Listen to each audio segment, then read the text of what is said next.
What's going on, everybody? My name's Stefan Coons, and I am the host of the Everyday Pursuit podcast. Welcome, everybody. Today we have a special guest on. Coach Mike is on here with us again. Say what's up. What's up?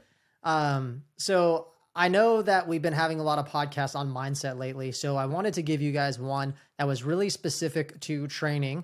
And if you check out the title, basically it's saying what you consider hard in the gym, right, specifically, is easy for others. And if you go look on Instagram, if you follow any fitness people besides us, you'll see people deadlifting 700, 800 pounds, 1,000 pounds. Like it's crazy. And I'm like, that would kill me At age 15. Yeah. But then you see other people that aren't able to do anything, right? Like you see some people that physically they're capable, right? They don't have a disability or injured, and they can't walk more than 100 meters without getting tired, right? Or they can't get up off the couch. And so there's these huge extremes between like the very, very, very out of shape and the stupid elite that run like 50 iron or do 50 Ironmans in 50 states, 50 days in a row, which is like insane to even wrap your mind around.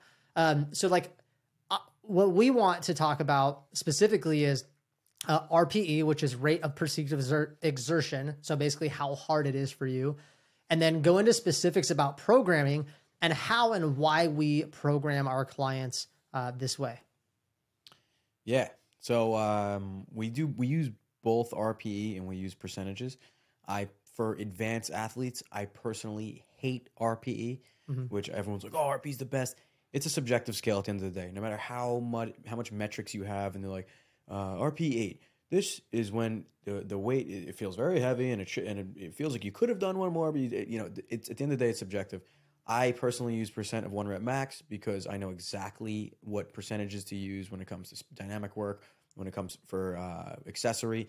I could say, hey, you know what? I just hit a 1 rep max. Now I'm going to take 50% of that. I'm going to do 4x8. And then I can track that. And then if the next week I realize, hey, I did 4x8 with 53% or something like that. But that's me, and I'm a dork, and I like numbers. So that's what we use for us and, my very high-level clients like powerlifters and stuff like that. But for regular people, we use RPE, which has its benefits and it has its drawbacks. But it's essentially, even at the end of our workouts, we use it for like the overall judgment of the workout, like scale 1 to 10. How difficult was that? And people will be like 7 out of 10. But Stefan, he's going to talk about is why that's not always a good gauge, because most people's gauges are not accurate. Right. Yeah. So part of the reason we'll go back to the percentage thing, because I actually agree with Mike. I think it's a much better method. And there's a couple reasons why. And here's one of the reasons. Your RPE will change, right? Like if you're squatting 100 pounds for 10 reps and it's your first day in the gym, that's going to be really hard for you. A year later, it's the same thing, but now the RPE went from a 8 out of 10 to a 2 out of 10, right? So that's fine, because the RPE in theory, it's like, but it should always be an 8, right? So as you're getting in better shape, you're also pushing harder. The problem with RPE, well, let me keep going on this topic. So not only does your RPE kind of change, but like his RPE is going to be different than mine, right? Like Mike has higher PRs than me on probably every lift. So him doing something might be different than mine. And this is the problem. If you haven't been lifting for like 5 years, maybe I'd say a good 3, yeah, 5, a good 10. 3 to 5 years or longer. It is hard to know, because like I've gone through thousands and thousands of workouts. I've gone through high intensity workouts where I was like literally crying and almost throwing up, to like workouts where I was shaking. So the point is, I know what a 10 is. Okay. You probably honestly don't know what a 10 is. Like you feel like you know what a 10 is, but you don't really know what a 10 is, and not a safe 10. Like you're like, dude, one time I went to this boot camp class and I like never worked out, and they like made me work out and I was like throwing up, at a headache the whole day. Yeah, that's a 10, but like a 10 that you can hit and not get injured, not throw up, like not go over. I'd say that's maybe an 11. Like if you're throwing up and you have all these like negative effects for days where you injured yourself, it's too hard, right? But your scale of what's hard also won't be accurate. Perfect example. My stepmom like has anxiety and she doesn't really work out, and she goes on the treadmill, but then her heart rate gets high and gives her anxiety. So she's not, in her body, it's very hard for her to know what's a hard workout. If I asked her, what was that? She's like, oh, it was an 8. She can't even get herself to an 8, right? And I love her, but like because of that limit, right? Whether it's physical or mental or both, it's hard to know what an 8 is. Like if you've never actually pushed your body to the limits. I'm not saying go out and do Murph with no training like we did last year and destroy yourself. But we also know 2 Murphs. Yeah, but we also know that because we're at a higher level of fitness that we can go do a 9 workout that wasn't, necessarily prepared for. And I'm not going to get injured. I'm not going to, I'm going to be gassed for a couple days, but I'm not going to have any like long-term effects. So RPE is good. Part of the reason we use it with our clients in Pursuit too is because most of these people aren't hitting their 1 rep max. And the only other thing that we could do is an estimated 1 rep max. But it is hard because not everybody's squatting, benching, or deadlifting. Most of our clients do some type of form of those, but the RPE generally is a good thing. This is another downfall of the RPE though, I will say. You could have 50% of the workout that was a 5, and then 50% of the workout that was a 10. So what's the workout? Yeah. Is it a 7? And it also depends on what you're ending with. For example, I actually had this conversation with my client. He said the workout was a 9. I go, it was a 9? And I put him through the ringer. So I believe these are like 9s. And he goes, well, the weightlifting was like a 6. Like it was hard. But the end, when I did the circuit stuff, it was like a 10. So the last thing in his mind was this workout was really hard. I said, well, was it all hard? What if you did a really light workout, but then I said end with 200 burpees? You'd be like, it's a 10, right? Like it's not actually a 10. That portion was a 10. So it's not bad, but it's like super subjective. And you could lift 4 sets of 10 on squat of 225 this Monday, and it could be a 7. I could go next Monday, and the same thing could be an 8.5 because I'm tired, my sleep, my hydration. So there's some things that are kind of missing. There's some gaps. It's not a perfect science. I think the reason I like the 1 rep max is because it actually makes you question your RPE. Like if you're using percentages, for example, if I go and I'm lifting at 50% of my 1 rep max for 10 reps, and I do that on a Monday, and in my head, I'm like, okay, I did this. Like it was like a 6 or 7, and I go do the same number, not just difficulty, but the same number. I'm going to ask, wow, why was this so much harder this day? And it might make me go look at health things like, man, I just did this last week, right? Same percentage, same weight. Why am I not getting stronger? Why am I, why did this feel so difficult? And then it makes you kind of pick apart your health and habits a little bit more. Yeah, absolutely. And another thing with the RPE too is like the scale of 1 to 10. Like I feel like there's more than 10, right? Because if you viewed per RPE, right? I think a 10 is supposed to be like you get it for 1 rep max or you fail, right? Or something like a 10. What about super maximal weight? Like, or what about like a high pin press like a high pin squat or high Anderson squat or like a barbell on rack, right? Like last month I did a barbell on rack. I had 800 pounds on my back. I stood tall for like 10 seconds. When I dropped that weight on the pins afterwards, I had to like put my hand on the ground and like contemplate life. I was like smelling smells I've never smelled before. Like my brain was like beyond energized. Like I was just like shocked. I will never experience that with a 1 rep max strain ever. That was beyond that. So would you say it was RPE 12? You know what I mean? Like what 1 to 10 is very limited, Right. Well, explain it so people don't think we're crazy. Explain to them why you do that. Why you would take 800 pounds on your back and just stand there. Number 1, I'm brain dead. No, I'm kidding. So strength versus muscle, right? We got into this in another podcast, but there is huge benefits if you guys are into Olympic weightlifting, which I am not. You'll see the Chinese weightlifting team, which is always like amazing, right? Maybe because of some Chinese supplements, but regardless, their training is fantastic. You'll see them, and they're not squatting, and they have a front squat variation for the the clean and jerk. Or technically, front squat's a component of the clean, right? So they'll do back squats for strength training because they master their technique. So they use strength to increase their capacity to be able to clean and jerk or snatch more weight. So they'll do unracks. Well, they'll just take it. They'll stand up with a weight and just hold it on because what it does is it gets the brain used to load that you are not ready for yet, right? And it just increases, like strength is not just muscle, it's bones, tendons, connective tissue. That's why my Instagram name is the Neuro Strength Coach. Everything comes from your brain. So if you know how it is to brace for 800 pounds and to just hold that weight and do nothing with it, you're getting so much brain gains that you're going to never do if you just limit yourself based on full range of motion squats like ass to grass. So it's a more advanced technique. I wouldn't give it to like someone who has no idea how to brace. You know what I mean? Like I have a belt on, my eyes like almost bulging out of my head. But you know, it's when you start noticing standstills or your joints and everything is your joint integrity is awesome and you have no injuries, you can start doing super maximal loading, which is what a walkout would be. Right. And it is I mean, I can attest too of like doing some stuff like that, or when Coach Mike programmed me and I'm doing like banded stuff, you're, you know, kind of you're squatting beyond normal tension. Like if you have bands around the barbell, it's like you're having to drive with more velocity and force than you normally would. So then in theory, right, when you're now don't have the bands, it's easier for you to do the concentric, the down motion, the eccentric, the down motion, and the concentric, the up motion, right? So, and it is kind of weird to think of if you don't understand, but basically what he's doing too is he's telling his body to to activate more motor units, which are basically like tell your muscle fibers to like contract and fire.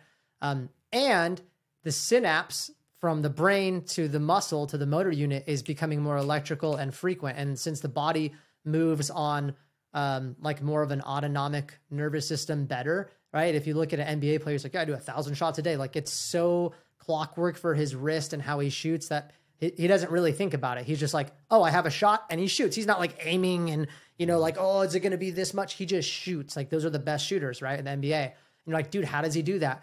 And his body just knows. And so it's kind of the same thing when you're weightlifting and you're doing a super maximal load is you're getting your body ready for that. So when he goes and squats 300, 400 pounds, his brain's like, oh, like Easy. we've experienced this before, right? So yeah, I mean, obviously we're not telling you guys to go do super maximal loads, but they are beneficial. And I think that the reason that and for a long time, I think I kind of did more of an RPE for myself because I felt like, oh, I know how to push myself. But now I'm becoming more of an advanced weightlifter. And I don't want to say like I haven't been advanced, but I'm more focused on like the strength and the technique. Like it's not just aesthetics to look good. Because let me tell you, aesthetics to look good for weightlifting, you don't need to be a phenomenal weightlifter. You need to go often. You need to be consistent with your nutrition and you need to lift hard. That's it. Yep. You don't need perfect technique. Do 10-pound dumbbells. And get yeah. yoked. You don't need like to lift super heavy. And I can tell you, like, I am not the strongest person. And when I had the sickest physique, I wasn't my strongest 100%. I was strong, but I wasn't my strongest. And I know guys that look great that aren't strong. And I know guys that look great that are strong. So the variation is kind of everywhere. But the reason that I've transferred over to it is because there's a little more integrity in percentages and numbers, right? Like, and with our app, with our clients, we make them track their numbers because I want them to show that they have progressive overload. And like, I had this one client that sends me a screenshot like every day, hitting PRs. And the thing too is if he's not, and a PR is a personal record, by the way. So if he's not hitting a PR and he's not getting up in weight or doing more reps or more volume, we know that most of our clients are lifting for a hypertrophy, AKA muscle growth. So if he's not progressively overloading, if he's not hitting new PRs, why? What's happening? Yep. Is it too much stress? Are you not sleeping enough? You know what I mean? Then we can kind of like take that. And I care about their RP at the end. Like if I'm like, dude, why is it a 9? 10 every time. Yeah. Or why is it why is it a 4? What were you doing? Were you like just on Instagram the whole time? You know, so I want to know that it's a difficulty, but I think the numbers and the fact that they're still hitting PRs is a better inclination as a coach that like, okay, so you're making good weight, right? And I could tell you, I barely have my clients test 1 rep maxes. I know he works with more like you said, powerlifters and like advanced strength athletes. For my clients, mostly are, physique based. And I know what matters and what doesn't. And not that them getting stronger doesn't matter. It actually can play a big role to it. But I'd say in the first like 3 years of lifting, you're going to get strong. Like hypertrophy training, you're going to get strong. For me, I've been lifting weights for like 15 to actually like almost 17 years. So for me, my strength gains are going to be really very, very slow doing progressive overload hypertrophy unless I get to the point where I'm doing something like, like banded work or super maximal work. And it's a beautiful union too, because it's funny. Let's just say you're into just lifting super heavy. Like everyone thinks powerlifters just like 1 rep and leave the gym.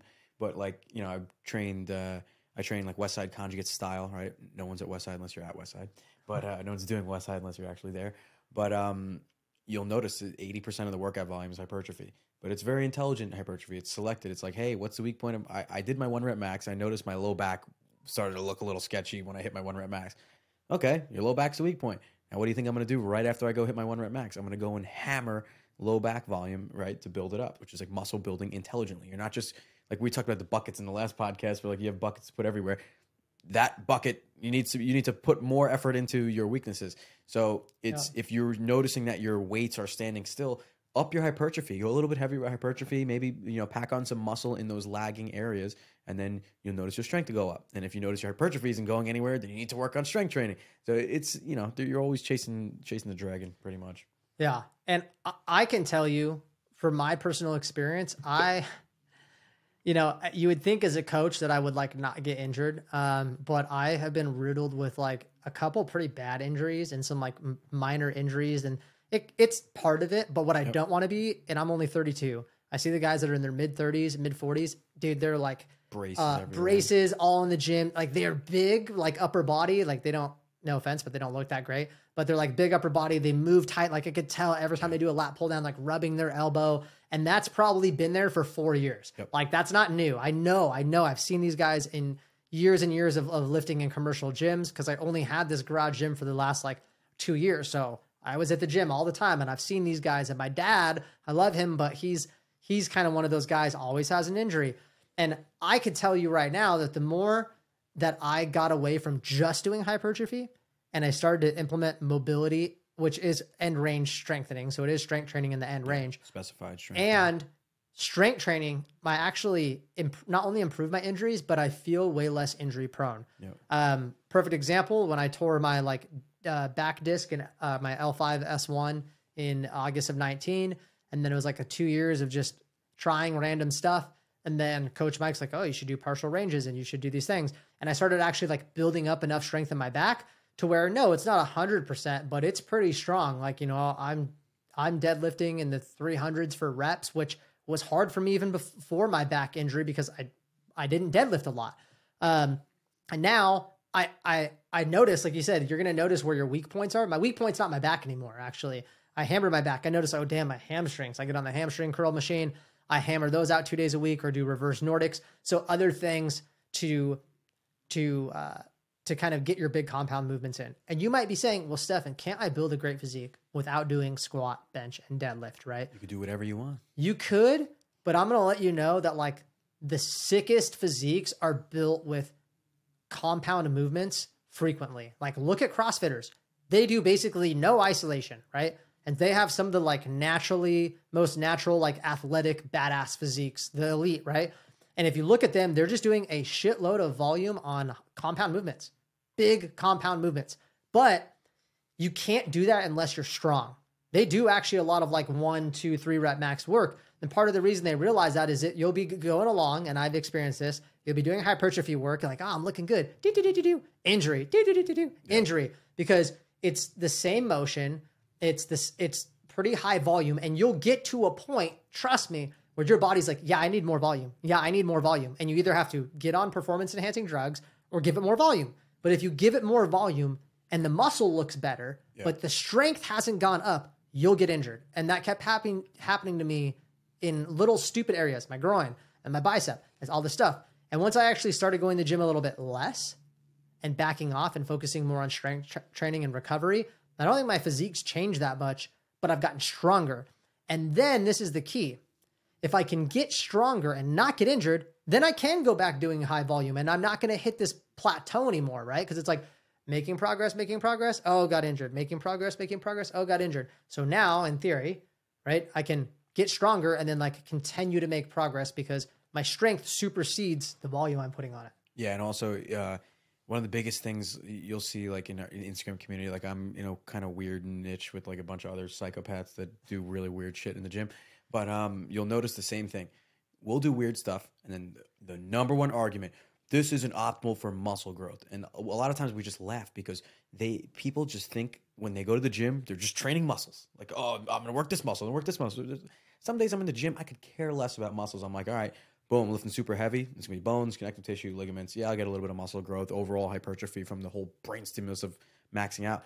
But what you were talking about is how injuries happen. people will focus only on hypertrophy rep ranges, and they'll stay in there. They'll do no low rep ranges with heavy weight, and they'll do no high rep ranges with light weight. So they're not getting their tendons, ligaments worked, and they're not getting strong. I mean, slightly stronger. So then, pumping iron, huge biceps, they're curling, snap, something goes. Bicep tear. Yeah, bicep tear. Why'd you tear your bicep? Because you've been working the muscle for the past 3 years, and your tendons and ligaments grow way slower than them, and you're not working the rep ranges that work tendons and ligaments. Connective tissues is hit with heavy weight, but how much volume can you do with really heavy weight? Not much, right? Because you're limited by the load, and high reps with like bands or lightweight, and nobody does that stuff. So it goes into what we're saying, like you need to do a little bit of everything, and you need to diversify what you're doing in the gym, because there's more to life than just muscle building. Yeah. And for me, I will say that I'm way more on the aesthetic side than Mike as far as what I care about, like more than performance. And, we're both athletes. Like I would consider myself an athlete. I know he would. And so I care about that. I'm just way more. I'm maybe like 70-30 when he's probably the opposite 70-30.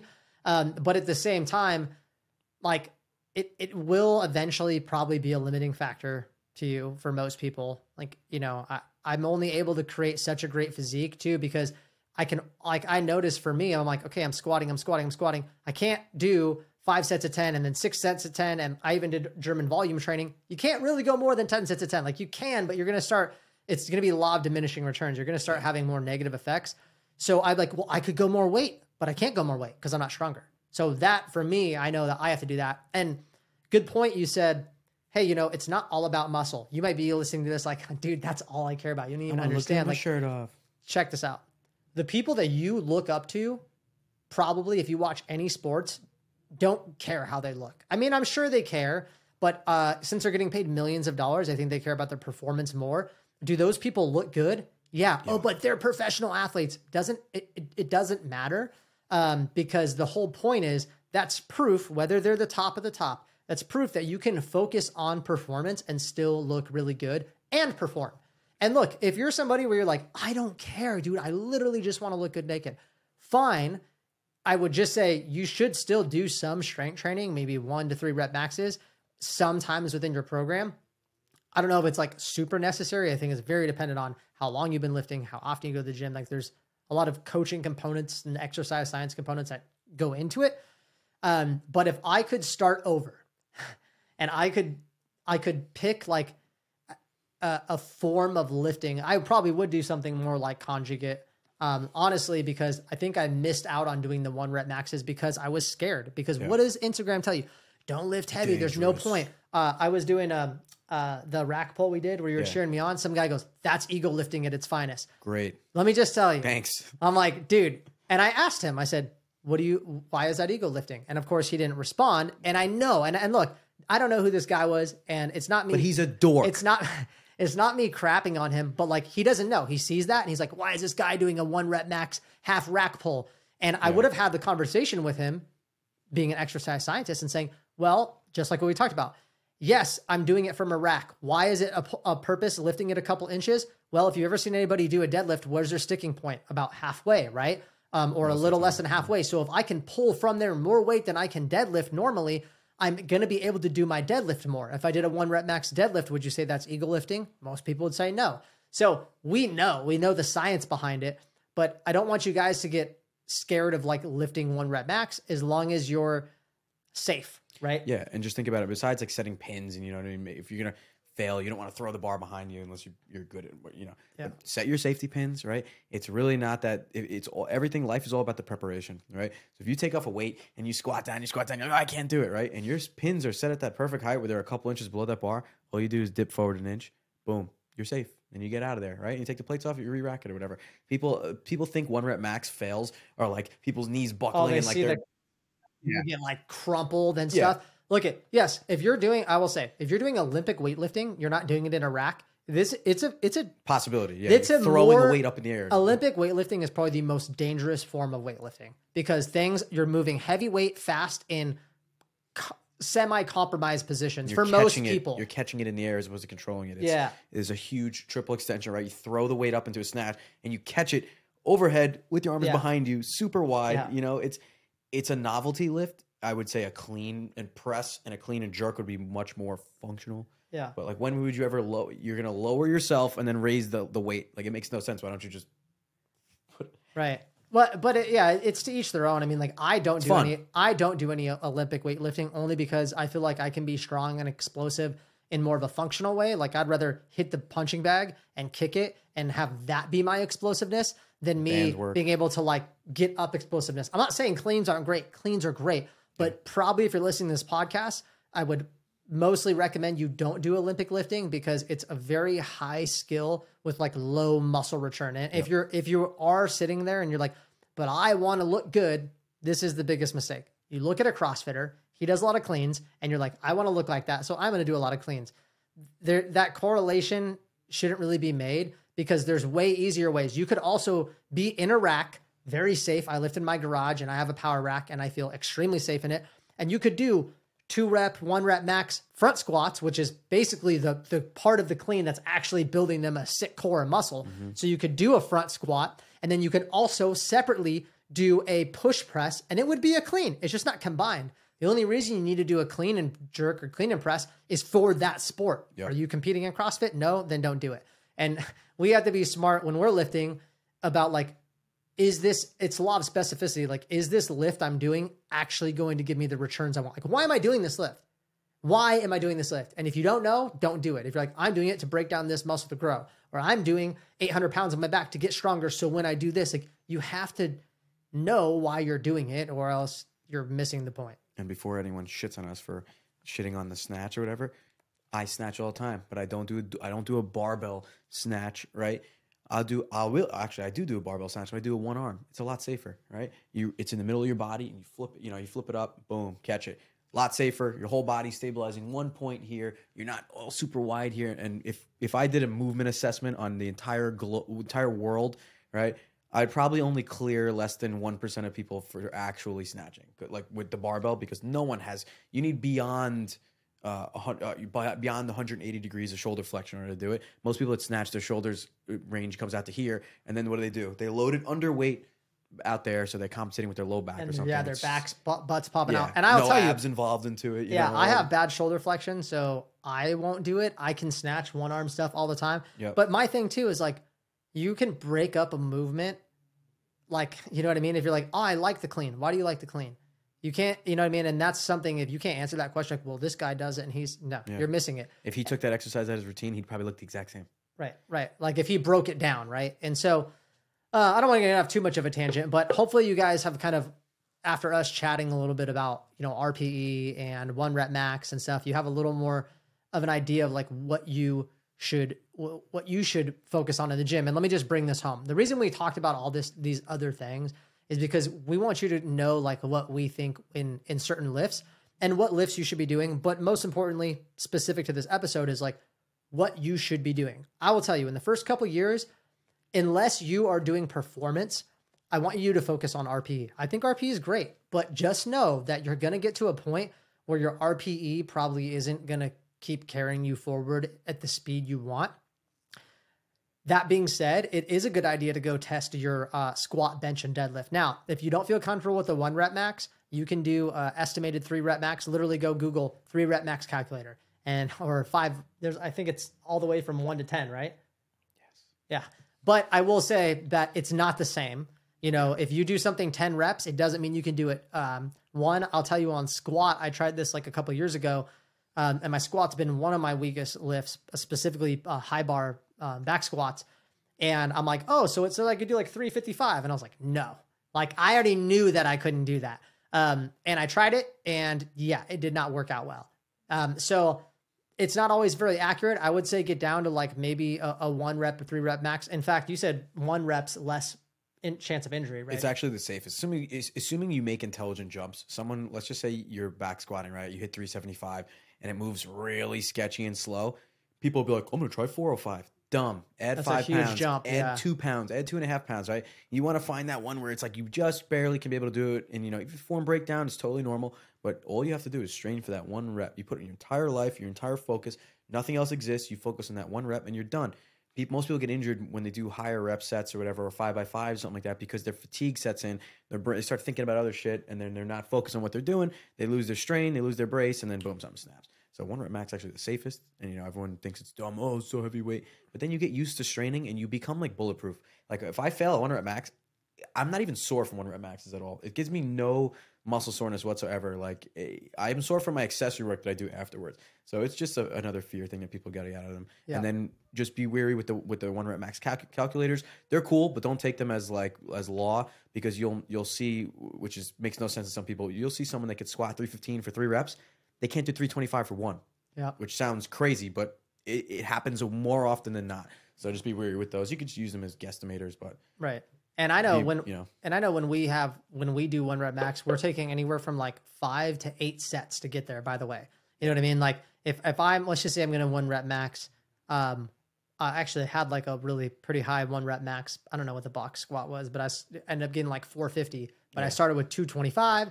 And then I was like, oh, that was really easy. So I put on 275. So I did a big jump because it was like not that much. And then like I put like 10 pounds on and 10 pounds and 10 pounds. And I think it took me like 9 sets. I'm not saying you need 9 sets, but it took me 9 sets because it was like 10 on each side. And I was very gauging, like, did it move up super slow? Did I barely get it? And sometimes when we're there, we're like, I probably could do more, but that's enough today. Yeah. I'm calling it. And you have to like live to fight another day. It comes with experience.